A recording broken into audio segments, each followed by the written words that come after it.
আমি এখন সামষ্টিক ষান্মাসিক মূল্যায়ন সমাধানের অর্ধবার্ষিক পরীক্ষার নবম শ্রেণীর হিন্দু ধর্মের সমাধানটি করতেছি। যেখানে শুরুতেই বলা আছে খবরের কাগজ বিশ্লেষণ করে একটি নিউজ লেটার তৈরি করতে হবে। পৃথিবীতে প্রতিদিন অনেক ঘটনা ঘটে, এর মধ্যে কিছু ঘটনা আমরা খবরের কাগজে দেখতে পাই। আজ তোমরা খবরের কাগজ পড়ে বিশ্লেষণ করবে। এর জন্য সময় থাকবে 70 মিনিট। কাজ একে বলা আছে খবরের শিরোনাম লিখতে হবে। এটা একটি দলগত কাজ। খবরের কাগজ পড়ে বন্ধুদের সাথে আলোচনা করে নমুনা ছক অনুযায়ী খবরের শিরোনাম লিখে তালিকা তৈরি করবে। নমুনা ছকে দেওয়া আছে গুরুত্বপূর্ণ খবরের শিরোনাম, যেখানে প্রথম বক্সে লিখতে হবে আমাদের চোখে গুরুত্বপূর্ণ খবর কী কী দেওয়া আছে এবং বন্ধুদের চোখে গুরুত্বপূর্ণ খবর কী কী দেওয়া আছে সেটা আমরা দলীয়ভাবে করব।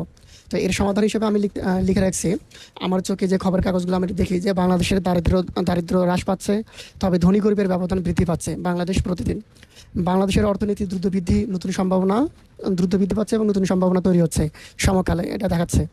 বাংলাদেশের কর্মসংস্থান চ্যালেঞ্জ ও সমাধান, এটা দৈনিক ইনকিলাবে দেখা যাচ্ছে।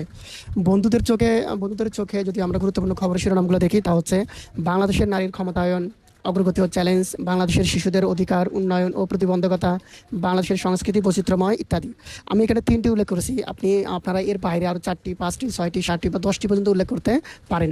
তবে আমি আশা করব আপনারা 5 থেকে 6টি উল্লেখ করলে এখানে আপনারা ফুল নাম্বার পেতে পারেন। পরবর্তী যে কাজ 2, 3, 4 নাম্বার আছে আমি শীঘ্রই আপলোড করব। ধন্যবাদ সবাইকে, থ্যাংক ইউ।